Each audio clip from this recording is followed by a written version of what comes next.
but I appreciate you being here. For most of y'all who don't know this, um, I'm broadcasting from Chicago, and it, of course, is one of the cities that had a huge blow up this weekend. I'm good. It's been interesting. We are now under a nightly curfew because some protests that went on downtown in Chicago devolved into nights of rage. That's what I call it, as did happen in quite a few other cities.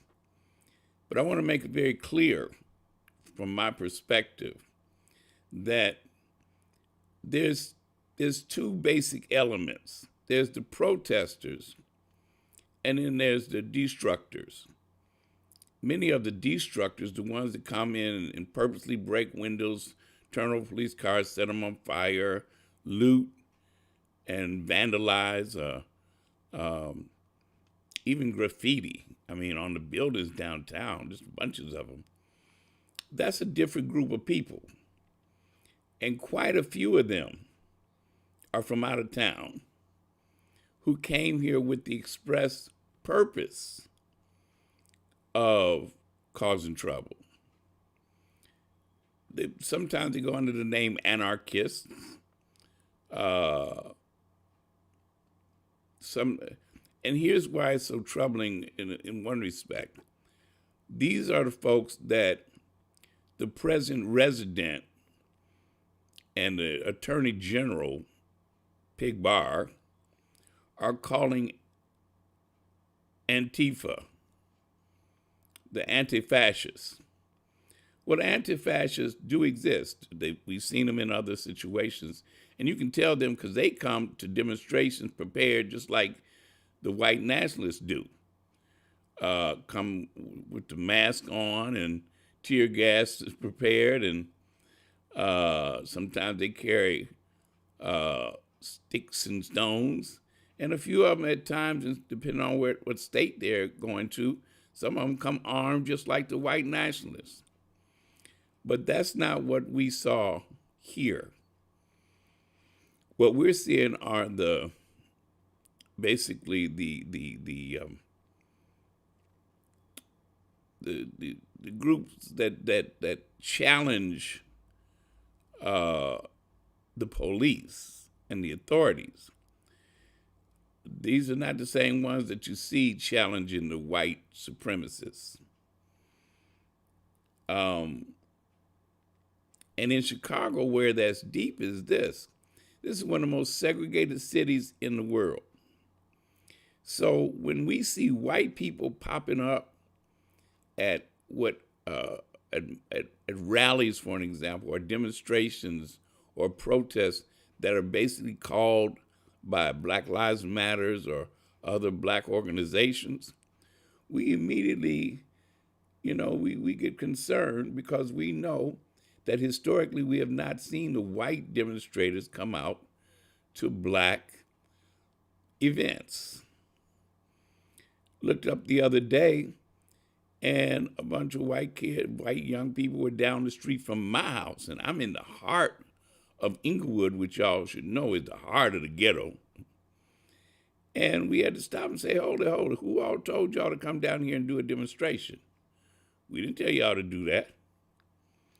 So it's a fluid situation all across the country.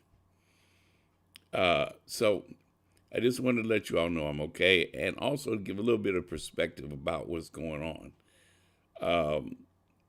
Of course, the president resident Trump, he's looking for any excuse to be able to try to send in the troops and try to take credit for stopping it, putting order in and law and order. But y'all had to notice the mayor of Chicago, she said this the other day. She said she had a message to the president. She said that she coded it. She said it's coded.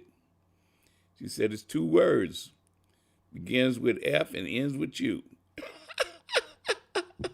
I died. She had the audacity to tell the president, F you. Oh, anyway, I'm going to get out the way because I want to share this. It's actually it's not a rerun. It's been advanced, but it deals with white fear and turns to white hate. And the reason why I wanted to share this is because that's part of why we've had this whole process of rebirth of hate. It's not really a rebirth. It's just that the present resident of 1600 Pennsylvania, I call him a hate monger from the beginning because he's been a hate monger for a long time. He just never had a national platform to monger hate. And so he has turned up the hate mongers who've been hiding under rocks or hiding in the closets or hiding underneath the stairs for the past 25 years because it wasn't allowed for them to be outwardly racist.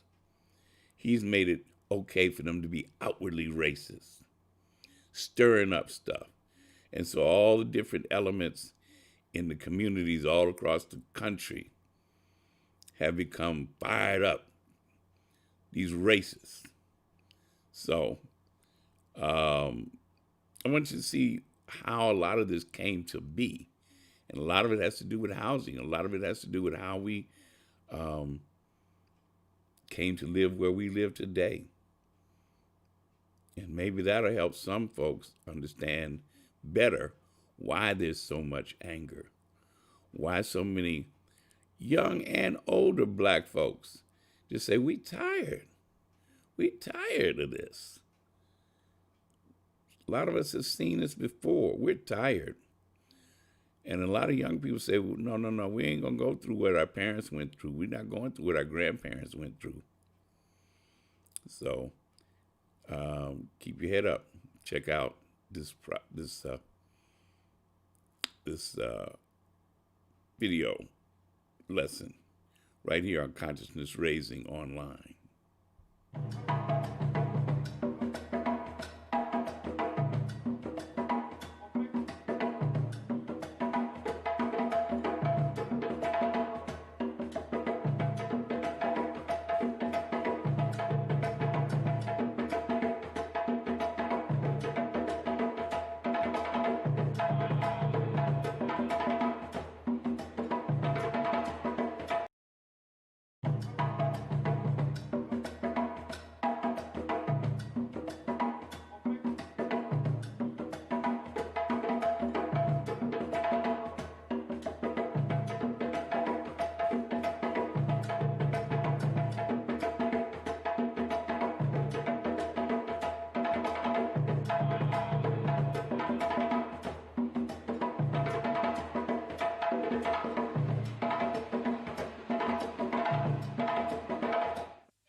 Hello and welcome to this edition of Consciousness Raising Online. Hey, good morning, Clyde. Good afternoon, Clyde. Are you, I see, thank you for letting me know you can hear this. But are you on the page I linked to are you on our regular page? Are you at our normal link or did you go to the link I set up?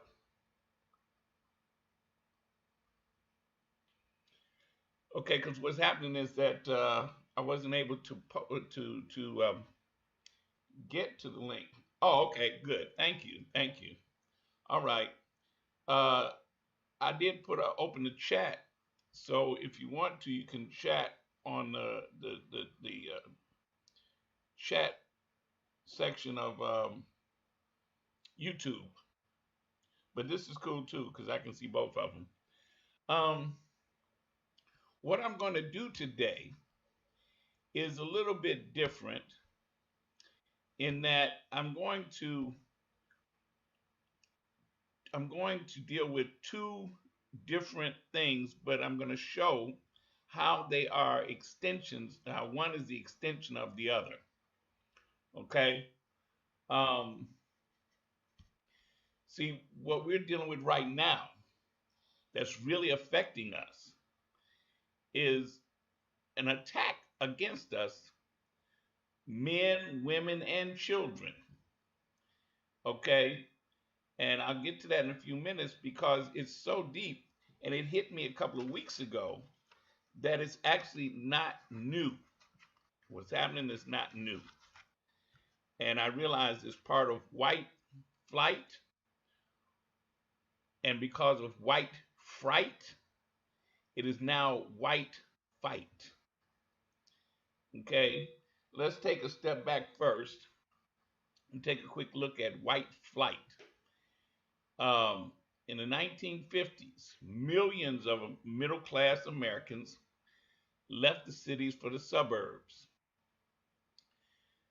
At the same time, millions of black people from the South migrated to the cities. I don't like how they put this on this graph. Millions of African American rural poor. Um, but I will say millions of African Americans or black people from the South migrated to the northern cities and out west too. And in the cities, the northern cities especially, when black folks came in and they began to spread out in the cities, white folks began to run like crazy, and we called it the white flight. What wasn't talked about, and still really isn't well understood, I don't think, by most people, is that the white flight was more than just white people getting out, moving out. They drained the cities that they left. They drained them of resources, money, and taxes. Where that hurt, I'll give you a good example. In Illinois, the way public education is paid for is through property taxes, which means that if you live in a neighborhood with really good property taxes, you're going to have more money for your schools. If you live in a neighborhood where there's poor property taxes or the property taxes are not as good or as high as other areas, your schools are going to be suffering because of that. And so we're going to look at some of that in a minute. But we need to understand, I think, the serious. Oh, okay, thank you, Clyde. We need to take a look at how much white flight did to our cities. Because it wasn't just that they packed up and left. And we've talked about this before, and there's been other evidence talking about it. But see, when you look at it in depth, and you look at also how the federal government aided and abetted their leaving, then we better understand that this wasn't just haphazard. It wasn't just coincidence. White people left the cities as part of an overall plan, as part of an overall program to allow white people to live where they did not have to deal with black people. And they got help and assistance of all types from the government, from the Federal Housing Authority Administration, the FHA, and the Veterans Administration. Okay, both of them. And think about it, the Veterans Administration, yeah, they helped a lot of veterans, as long as they weren't black or brown, to be able to get housing. We talked about that a few weeks back. Okay, and they reshaped the residential housing market of the United States. And understand how deep that is. They reshaped it. As you see up here in this graph, let's look at it more closely. They guaranteed the value of collateral for loans made by private banks so that down payments of 10% and extended repayment periods of 25 to 30 years became the norm. See, most people don't know this. They think that it's always been 10%. It's always been 25 or 30-year mortgages. No, they set that up for white people. And it allowed them to get into houses or into homes dirt cheap and easy, and made it made it very easy for them to stay there, to pay off a mortgage 30 years. Okay? And this is another part. It required a professional appraisal of insured properties. Now, again, people think that that's always been. No, it hasn't always been that way. Back in the day, back before this, if you bought a home, you didn't have to get a professional appraisal. It was whatever the seller said the property was worth and wanted to sell it to you for. And so you bargained. Okay, y'all bargained. Now, when they started requiring a professional appraisals, that was the banks doing it, mortgage companies, it included a rating of the neighborhood. Okay, so it was no longer just the idea of well, you look at the property itself. No, let's look at the whole neighborhood. And that's when you got into redlining and all that other stuff. Took into account the size of the lot, separation from existing structures. And that eliminated from eligibility a lot of inner city dwellings like row houses and houses that were attached to each other. Okay? The vast majority of FHA and VA mortgages went to white middle class suburbs because you had an explosion of suburbs, white people getting the hell out of town. Also, this huge investment on the federal government's level of highway construction. Yeah, so you can't leave that out too, because they built all these highways from the suburbs to the city to make it convenient and easy for these middle class white folks to move out to the suburbs and still work in the city. They did a job on us, y'all. Did a job. And we still suffer from that today. Now let's understand even more about white flight, because we've got to understand that in order to see. White flight was not just the idea that they left. They also, and I'm talking about white people, they also did some other little things. When the Supreme Court ordered desegregation of the schools, public schools, what we saw come out of that was not only resistance in terms of some communities, white communities that were, they were doggish about it. They said, no, we're not integrating these schools. We're not desegregating these schools. But they also started doing something else. They also started privatizing things. Um, they started charter schools and they started schools affiliated with the religion to make them private. Okay. And that did several things to the public system. It took money and resources away from the public systems.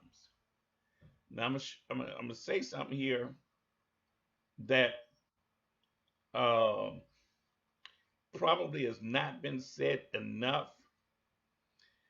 Um, there was a process that this country went through where certain words became code words. You see, there was a time, for an example, when the park district in a particular city had public swimming pools. Okay. When black folks started protesting and said, wait, we want to desegregate these public pools because we're not allowed to swim in these pools, and they're public pools that we pay taxes and pay for these pools, then what white folks did, they said, okay, well, go ahead and have that public pool.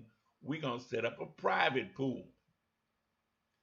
And what started happening, they did it with the schools, they did it with the libraries, they did it to anything that was public, hospitals, even housing. And public became a code word for black and brown and poor.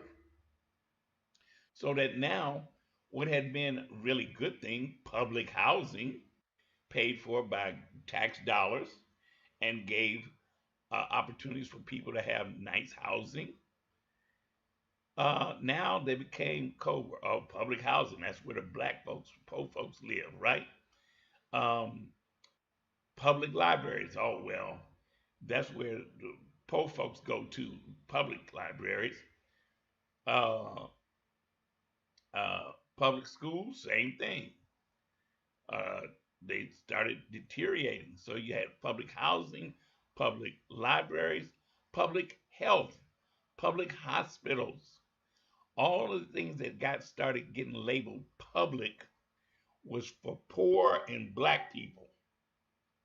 Think about it. Public transportation. And in a lot of cases, it's very set up with public transportation. You got one set of public transportation for the poor folks and another set of public transportation that's damn near private for the white folks. And so public became a slur. And what happened was white people built a private culture so that they could protect themselves from having to interact with anybody other than white people. And it's so deep that today, um, 8 out of every 10 white people in this country live in a community that is a 99% white because they don't want to live with anybody other than white people. Now, let's look at this chart right quick. Um, this is a chart that deals with white flight from 1960 to 1970. Okay, the blue is 1960, the red is 1970. Look at this. Let's start up at the top. St. Louis, it went from 71% white population down to 58.6%. Chicago, it lost about 10 points of percentage of white population. Detroit, was that about 15%? Boston, oh, they lost a lot more. 90 down to 70 by 18%. New York City, about 9 or 10%. Philadelphia, about 9 or 10%. DC, look at DC. They went from 45% down to 27%. That's almost, what is it, 44? Yeah, they lost half the population. That's when it went to what? Being Chocolate City. Atlanta, 61 down to 48. New Orleans, 62 down to 54. Dallas, not a lot, but still about 6%. LA, about 5%. The bigger the city, the bigger the percentage, the bigger the number. Okay? So it was not something that was just an illusion. White flight was serious. It was serious. And what they were doing, they were moving away from black people because of white fright. They were afraid, they were made to be afraid of black people interacting with them, living next to them, working next to them. Because, see, they took a lot of jobs out of the city when they moved out. Corporations fled to the suburbs, and white people went with them. So you left cities where you had just a shell of what had been there before in terms of industry. So now you got more and more black people, but fewer and fewer resources. Here's another chart. This is from 1990 to 2010 in the largest 100 largest metropolitan areas. Percentage of residents residing in the suburbs.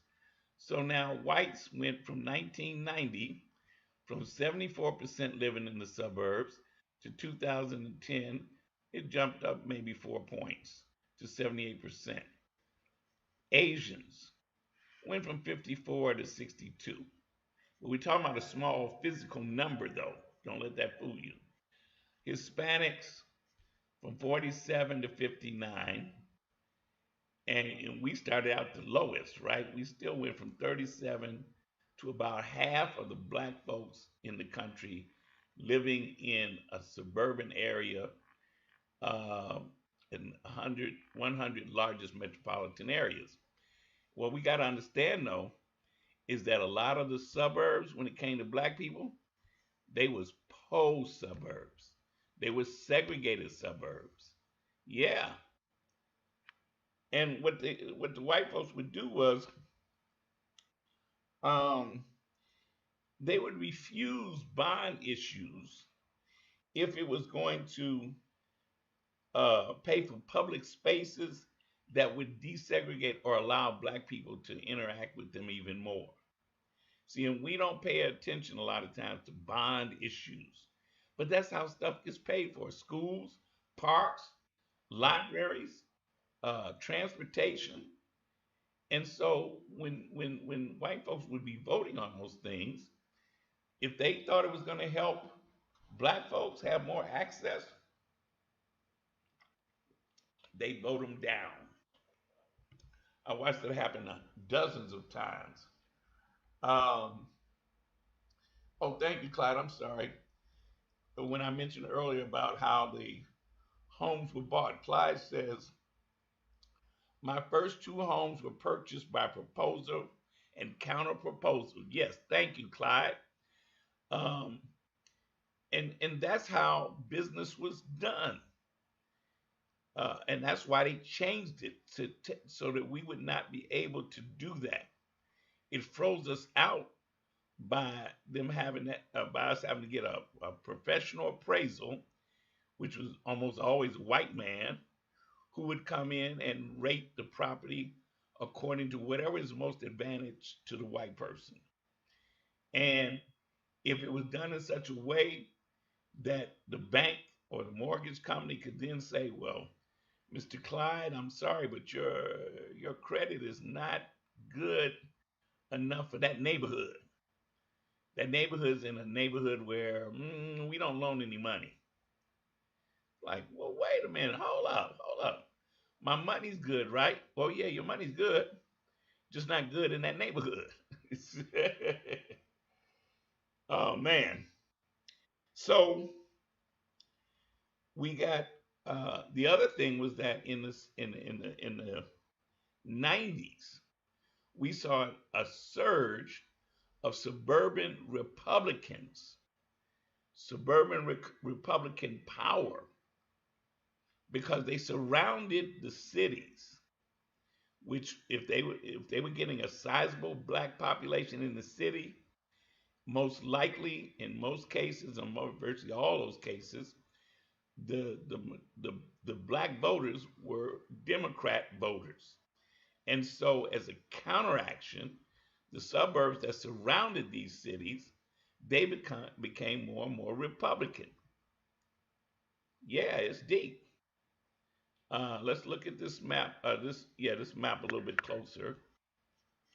Um, Now, in this case, we're looking at the 2000 and the 2010 census. And as you look, you can come back and look at it another time, but just want to point out that in a lot of places, there were white city losses and suburb gains. Okay. In some cases, there were white city and suburb gains, but in most cases, there were white suburbs and city losses. Okay. In a few cases, there were white city gains and suburb losses, but it was a lot of fluctuation. Look, the point is that it was a lot of fluctuation, and we just trying to find somewhere to live. Okay. And we thought, this is the cold part, we thought that all of this was based on the numbers and our credit and this.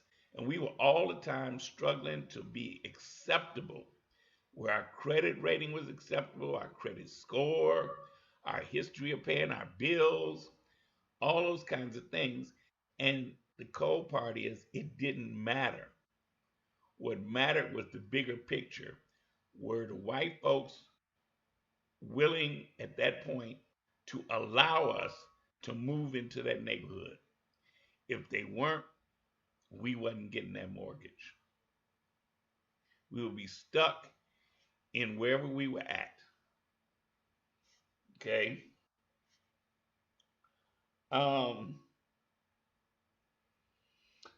all right, let me see. Let me take a look at some specifics here because I want to get through this quickly. I want you to look at these real quick. These are special maps that I set up. This is a map of Chicago. Now, when you see the green, it's light green, that's black people. Okay, the blue, that's white people, and the orange, that's Hispanics. Okay, so Chicago has quite a few. Now I'm gonna show you something here. This is a rich poor map. Okay, the red is poor folks. The blue is well to do. If you notice, virtually all of the poor is in the city. All right. And now I'm gonna put this map back up again. You see how close it is where the black people are and the Hispanics are? Yeah, that's where the money ain't. That's where the money ain't. Okay? I'm gonna show you even closer. It's a race map, close up. The blue in this case, that's the blue is the black folks, the orange is the Hispanics, and the red all around that's the white folks. See how they surround the city? That's the suburb. Those are the suburbs. Yeah. See, this is not an accident. It's not an accident. It was designed and set up that way. I'll show you another one. This is LA. Okay? Again, in this situation, the green, the green is black people. The orange is is Latinos. The red are Asians, and the blue is white people. All right. Here's the rich poor map. Okay. That's the rich poor map. See how it's concentrated? Look back at the other one. We'll go back to the other one so you can see where I'm talking about. See where, take a look at where the poorest people are. Bam. That's where the black and the orange. Okay. Okay, thank you, Clyde. Pictorial make it crystal clear. Good. Okay. Excellent. Let's take a look at one more city. Well, let's see. Okay. How about Philadelphia? Here's Philadelphia. Okay. And that whole area down there. That's the race map. So you see the green, that's black people. The orange, that's Hispanics. The little bit of red, that's Asians. And all the blue surrounding it, that's the white people. All right, see now, see where that is? All right, here's the rich poor map. That's the rich poor map. Yeah.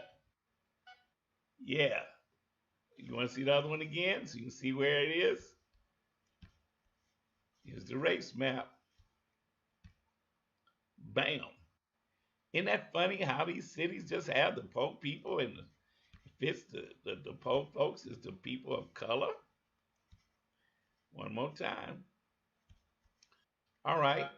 Even a city like New York. Here's another one. New York City.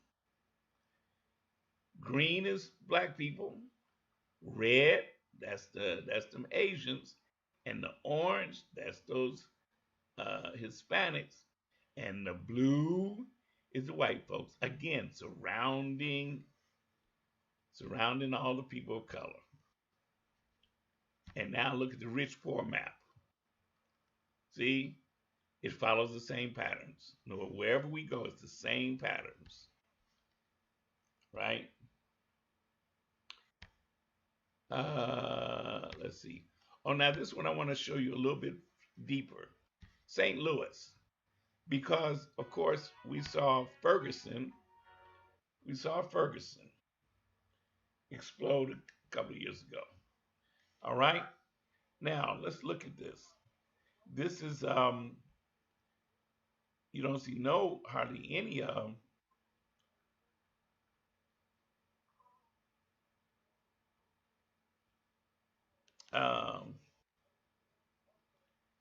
yeah, I don't see hardly any I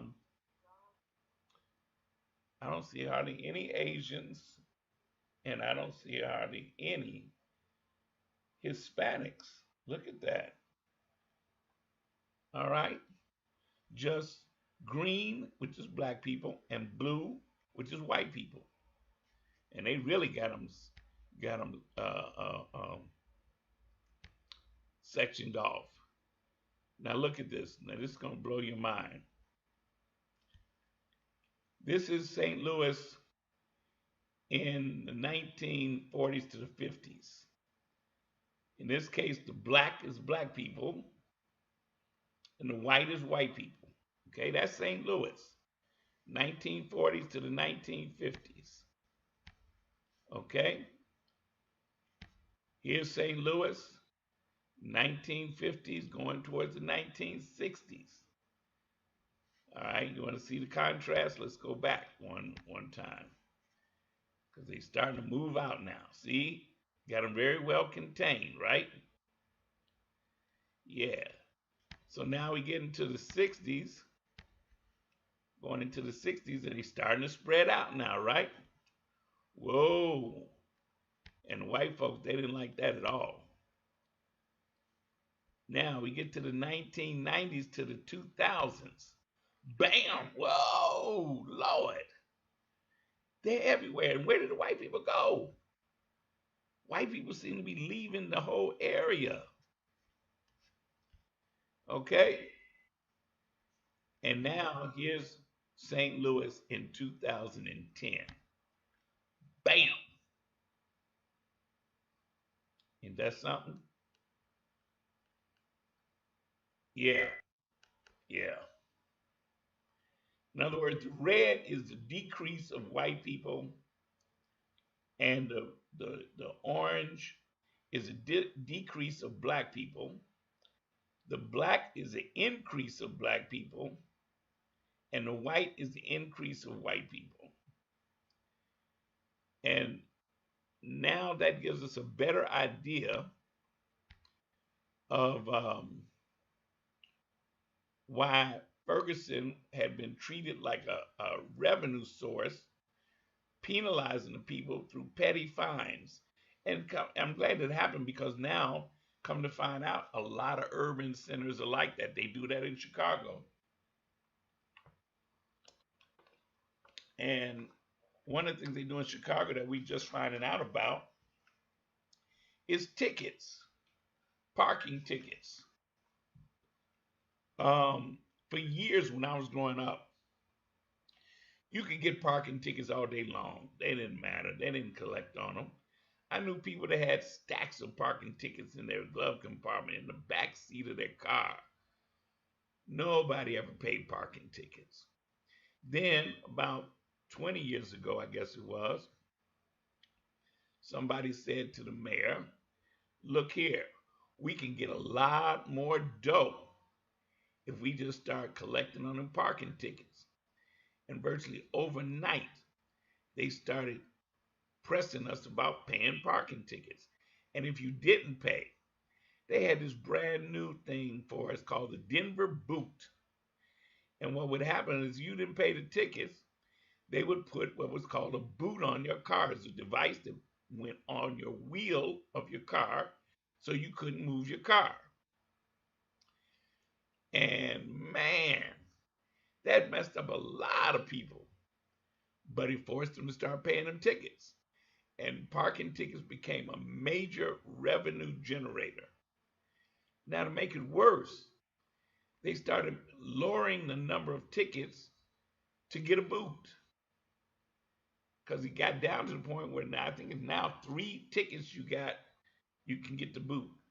And it also, they changed the laws to that they can suspend your license.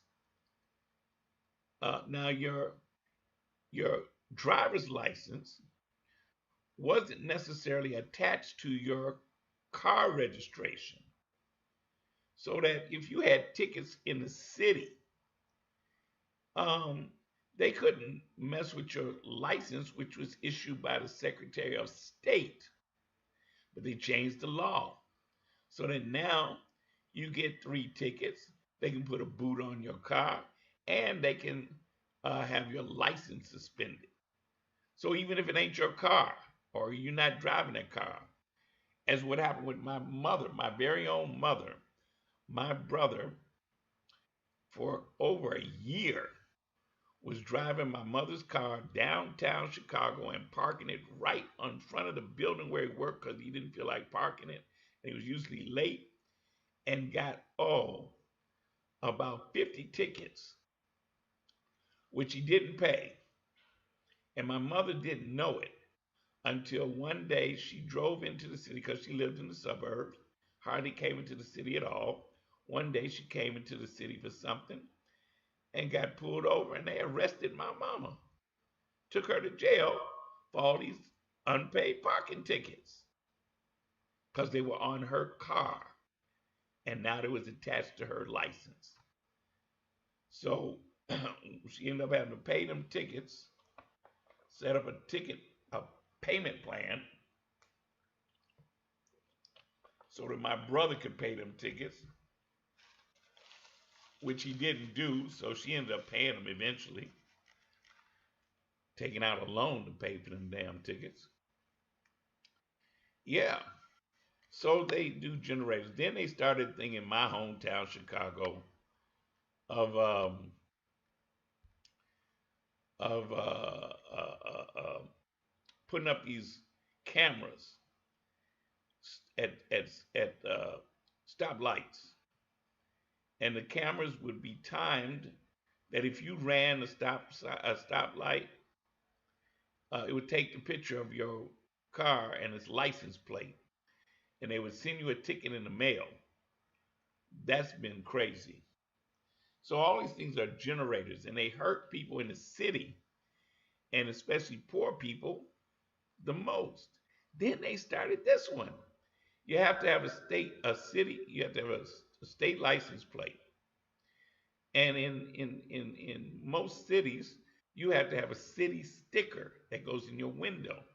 Chicago is dogmatic about it because not only do you have to have a city sticker for your car if you're driving it, if your car is parked on a city street, you got to have a city sticker. Okay? If you have your car parked in a public parking lot, they can give you a ticket for that if you don't have a city sticker. And they got special patrols that don't do nothing but drive them down the streets with a special kind of machine that can read the license plates on 10, 15 cars at a time and run it through the system, and they'll tell you if it got a hit or not. And the boot squads do the same thing. They're out there night and day looking for cars in public spaces that are bootable, and they'll boot your car. Well, they had such a surge in people with boots and parking tickets and all of that, fines and all of that. The bankruptcies went up astronomically with poor black and brown people. Okay? So you have people say, well, they should just go ahead and pay the tickets. No, it's the system that was rigged. Okay, now, why did I go through all of that? Let me move to the next level. This was what had occurred in the past, the white flight. But now what happened, because we went through the phase with all kinds of stuff, right? But now white people started getting tired of having to be nice to us. And so with a certain 45 president, he campaigned on the idea of, he said, make America great again, but it really make America white again. We have been hearing this rhetoric for a while about taking our country back. What did that mean? Well, in the past, what white folks did, they closed down the libraries, the pools, and the theaters, and they tried to protect themselves from having to interact with anybody other than white people. But it deals with this. White people wanting to control the public space. See, white people's attitude is that the public space belongs to them, not us. And you need to be in your rightful place. There was a time we had to step off the curb if a white person was coming down the sidewalk. Okay? And so what we are seeing now is a resurgence of that taking back the public space. Now I'm going to give you some examples and let you see it for yourself, how this works. What's going on? Now she don't want to talk. She doesn't want to talk now. It's illegal to have a charcoal grill in the park here. What kind of grill are you not allowed, and why are you so bent out of shape over them being because here? it causes extra money from our city to do things when children get injured because of improperly disposed pools. What's going on? It's okay. Video of the confrontation shared on Facebook now seen by over 2 million people. You're doing your job, but the restaurant is not doing its job. Because if she's positive that she's seen us, we haven't been there. This is my first time meeting. After an hour into their meal, Alexis Bryson and a friend say they were approached by a police officer and Applebee's manager. Refuses to move his car because he supposedly does not think that I live here. When Dr. Nene Aguacha returned home to her gated townhome community in Buckhead, she was met with an unexpected roadblock. This guy has been in front of my car now for the last 10-15 minutes. He didn't believe me. He kept on accusing me of trying to tailgate him. The exchange went on for about 30 minutes, despite repeated pleas for the man to move. He said, "You don't belong here." I told him, "This is where I live." I pointed it out to him. The man called police. When she arrived, the gentleman proceeded to say once again that I was trespassing and didn't belong on the property. And, I said, "Actually, sir, I do." And I used my gate clicker to click the gate open. The man allegedly told the officer he was trying to protect the community after a rash of HVAC robberies. But Dr. Agwacha thinks he was motivated by something else. I absolutely think it was racially motivated. What went through my mind was he could shoot me dead on the spot because he was trying to protect the neighborhood and the property. Remember just 2 months ago, this video went viral. 2 black men racially profiled at a Starbucks in Philly. Starbucks eventually reached a settlement with the men, but Dr. Agwacha says these incidents are more common than many people want to admit. People feel really emboldened these days to act upon their biases, their racist biases, and to do whatever they want to do because there are no repercussions. Refuses to. The next one. Wow. Okay, and now I'm getting pulled over. They're gonna pull me over. See, I knew it was there.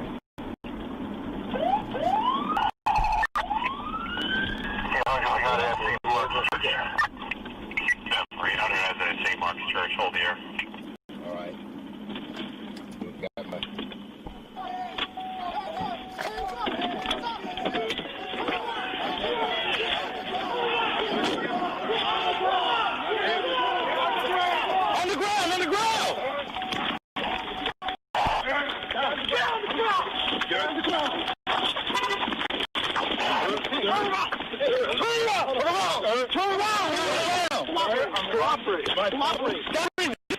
Stop resisting. Sir, you're on video. As FYI. All right. Fine. I got covered. Yes, this is my vehicle, sir. I was trying to fix something. Okay. I have evidence. Okay. Well, when we tell you to get down, you got to get down. Yes, sir. I understand. Okay. Now, why am I being put in handcuffs? We got to verify the cars stolen. E4-1334, Illinois. My name is Lawrence Anthony Crosby. I'm a PhD student at Northwestern University in the Department of Materials Science and Engineering. I purchased this January 23rd, 2015 from Libertyville Chevrolet. I have all the evidence. Who will register this? Myself. It registered. 7-3. Wow. This woman don't want to let a little girl sell some water. She called police on an 8-year-old little girl. You can hide all you want. The whole world gonna see you, boo. Yeah, and illegally selling water without a permit? Yeah. On my property. This woman don't want... Welcome back to CBS This Morning, Saturday. We begin this half hour with another incident of a minority being targeted while performing everyday activities. A South Carolina woman is facing assault and battery charges after being accused of hitting a black teenager at a community pool. How's that feel? Get out! Get out! Get out now! A camera caught Stephanie Sebi Strimple last month as she appeared to verbally and physically assault 50-year-old Darshawn Rockamore Simmons, also known as DJ. We spoke exclusively with DJ and his parents who believe he was targeted because of his skin color. She called me the N-word and she called me a punk. 15-year-old DJ says he was invited to the pool by a friend when Stephanie Sebi Strimple approached him. 911. Okay? Yeah, right. Get out. He says she physically and verbally assaulted him. In Chicago now, a woman claims a CVS drugstore manager called police on her when she tried to redeem a coupon at his store. The woman, who is black, took out her phone and recorded their interaction. ABC's Janae Norman with that video tonight. African American. A CVS manager coming under fire, captured on cell phone video calling 911 on a black customer trying to use a coupon. You can tell them her name is Camilla Hudson. I have ID and will share it. The manager visibly shaking while making the call. African American. Black. No, not African American. I'm black. Black isn't a bad word. Camilla Hudson tells ABC News that she started recording shortly after she handed the manufacturer coupon to another CVS manager. He goes, well, I can't accept this. So I said, okay, why can't you accept it? Because it looks fraudulent. She says they never even scanned her coupon to see if it was real. Then the incident escalating. Manager Maury Matson calling 911. And he says to me, you should probably leave because I've called the police. Police tell ABC they were informed a female was threatening staff and refusing to leave. The incident just the latest in a string of episodes caught on camera of white people calling the cops on black people for everyday activities, like these two black men arrested at Starbucks shortly after one of them tried to use the bathroom. In Chicago now, a woman claims. So what they're saying is that, again, we took 20 minutes, but this group right here was right behind us. So if we took 20 minutes, then that means that they came off of hole 9, and they have not yet carved off on hole 10. Then the group behind us had to take 20 minutes to get from 9 to 10. It's 120. You got off the green at 12. And so they're saying they want to kick us off the hole.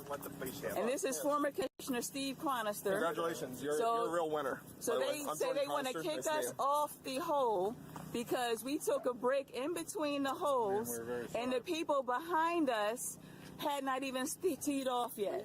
Remove yourself from our premises in the next 5 minutes, please. Because the authorities have been called. All right. Back off, okay?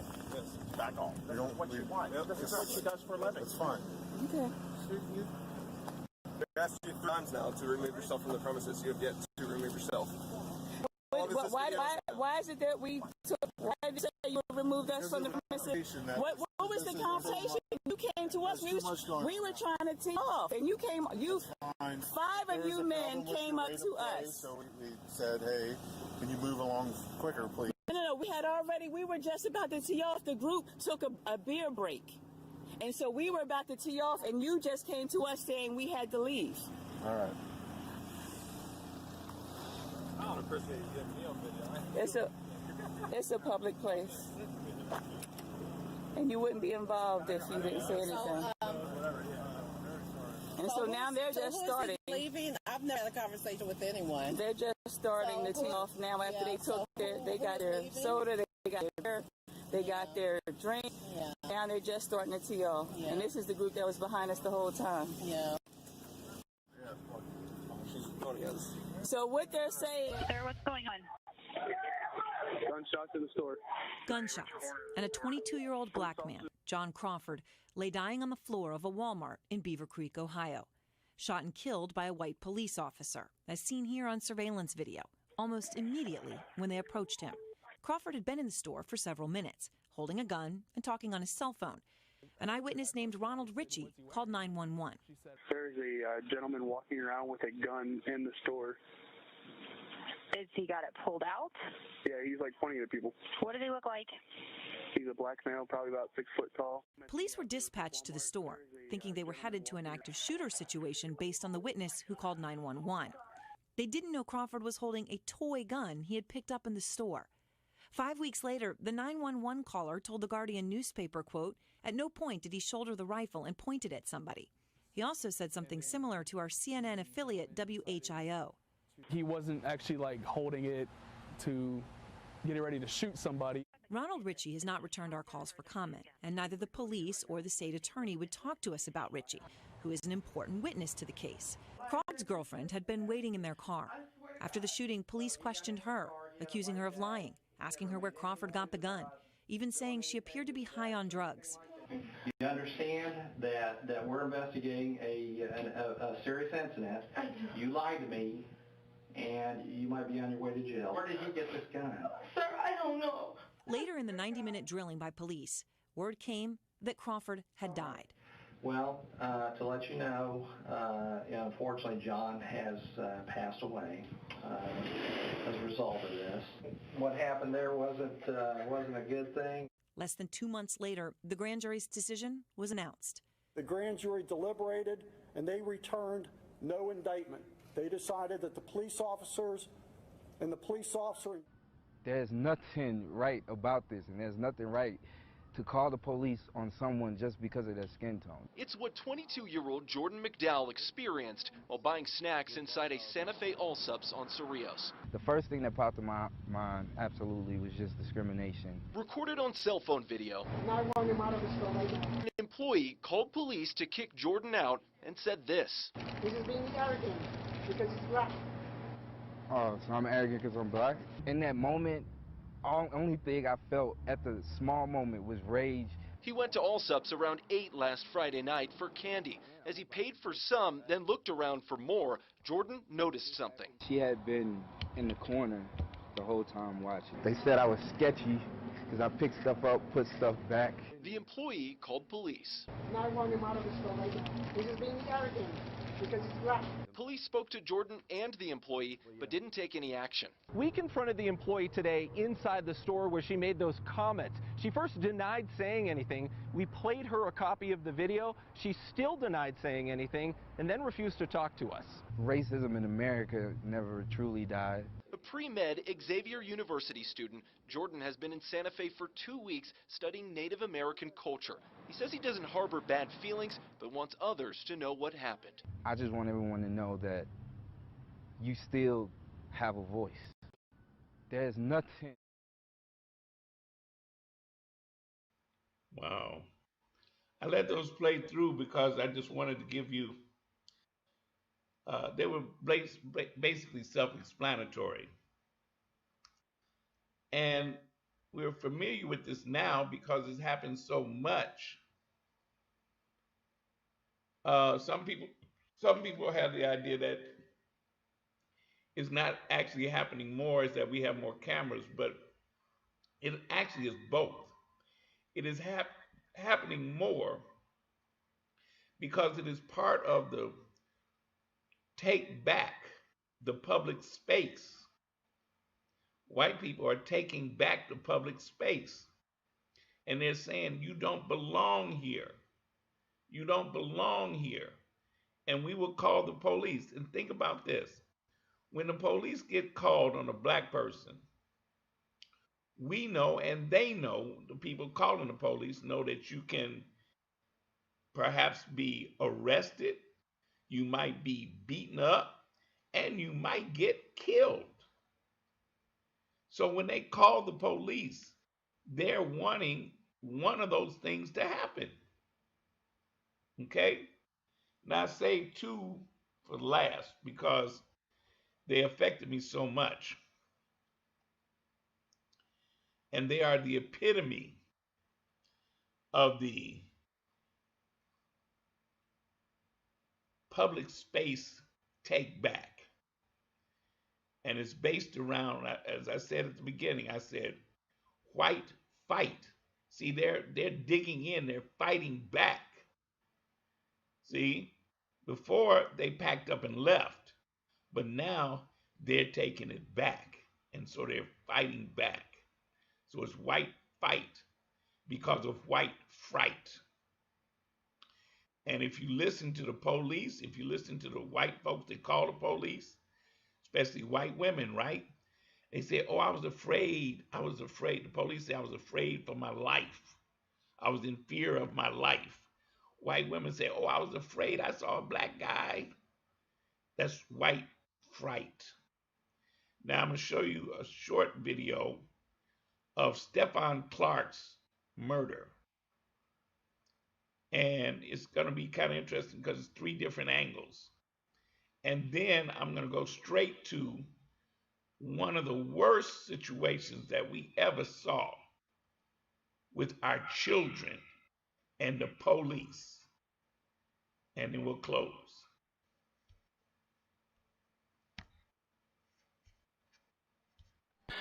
All I can tell is he's got a hoodie on. He's running towards the front yard of 29th Street. 29th Street. He's looking into another car that's in between the fence and the front yard.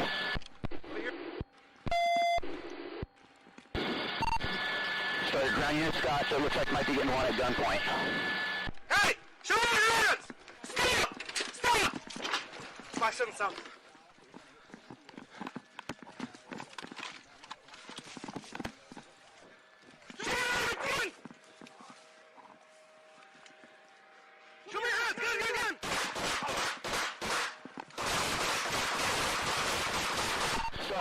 Shots fired.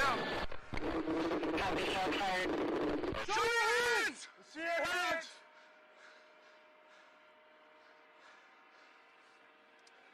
.570's down. No movement. We're gonna need additional units. All I can tell is he's got a hoodie on. He's running towards the front yard of 29th Street. 29th Street. He's looking into another car that's in between the fence and the front yard.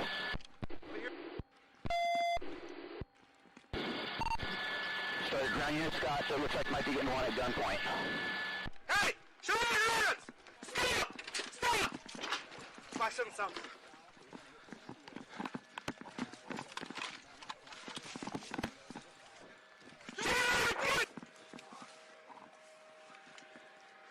Show me your hands! Gun!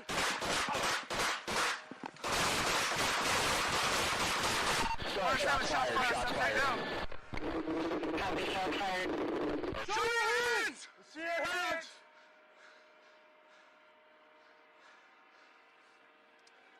.570's down.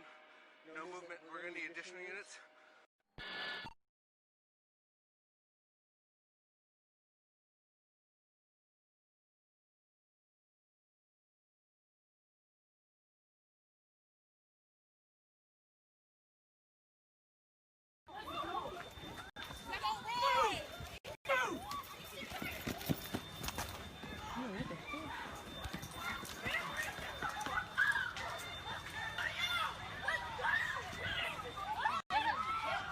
Yes, a flashlight.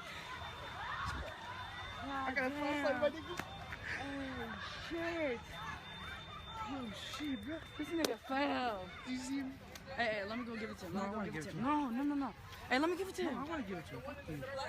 Hey, it was his. She got like a blackout. No, it wasn't his. It wasn't his. It was his. I'm just saying, don't take off running when the cops get here. What's up, man? Oh, thank you. It was some that guy. One of these Okay, guys, I appreciate it. None of them were involved. Okay, that's what I'm saying. It was guys. It was that guy. Whoa, sir. Get on the ground. Hold up, sir. I told you to stay. Get your asses down on the ground.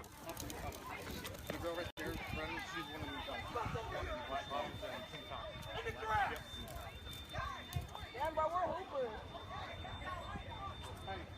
Get your ass out of here. I didn't do anything. I didn't even do anything. I wasn't even in here. I wasn't even in here. Georgie! We just got here, man. Hey, come man. What the heck? Sir, we just got here. Sir, we just came for a birthday party, please. We'll figure it out now in a minute. Please, sir.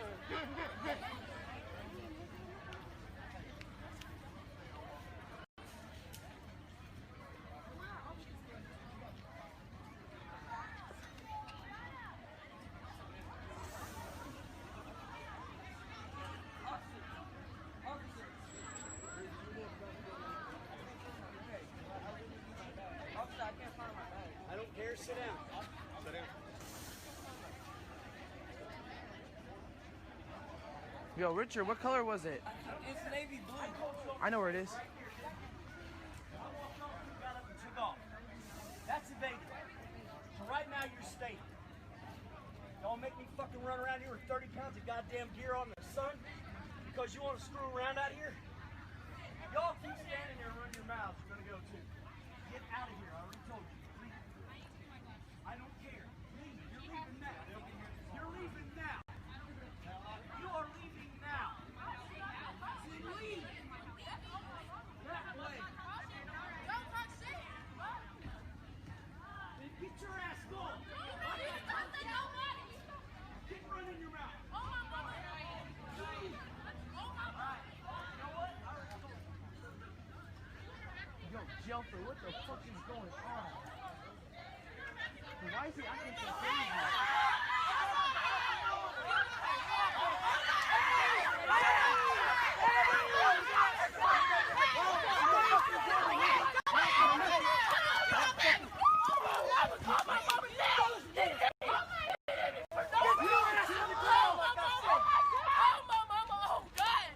Hey, Rick. Yeah, stay.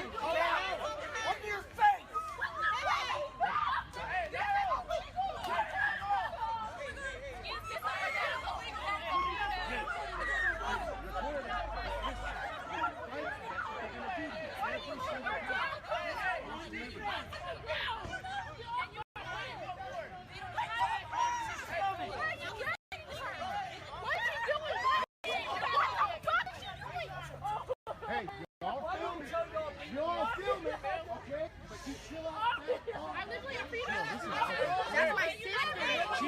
shit. He's fucking abusing her. He pulled out his gun on her. No, I didn't. Get your butts out of here. He pulled out his gun on her. I don't know.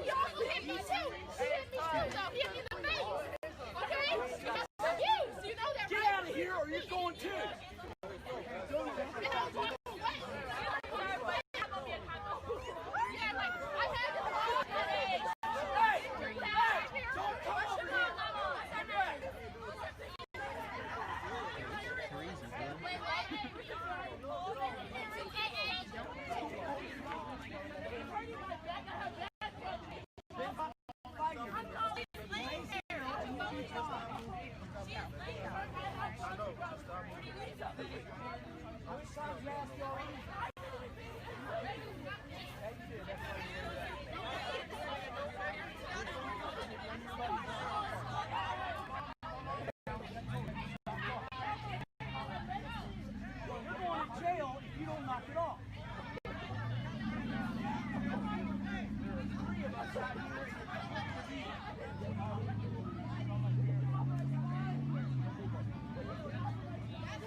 Move my ball.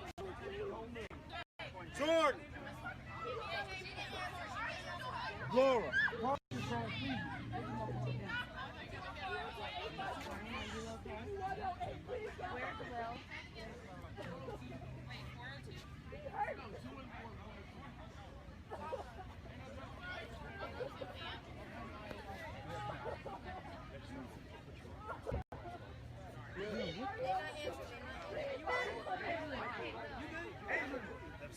Adrian, you good, bro? Yeah, now, bud.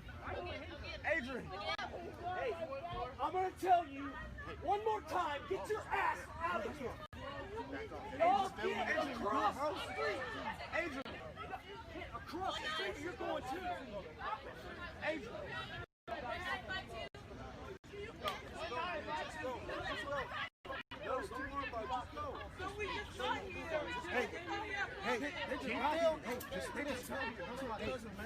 Those are my cousins. Those are my cousins. Like, man, those shit. Come on, Sir, we just came here. Let me explain something to you all again. I swear we came at the party. I personally told you to get on the ground and stay, didn't I? And what did you do when I walked away? So you just did what everybody else did. And what everybody else did was illegal. You did it, and you got caught. They didn't. Now you're sitting here paying for it. We just came in from work. I don't have a problem. That's not my problem. I asked y'all to sit. You became a part of the mob. You could have been the guys that were doing right, and you weren't. So now you're sitting here in trouble. You're going to sit here till you get this figured out.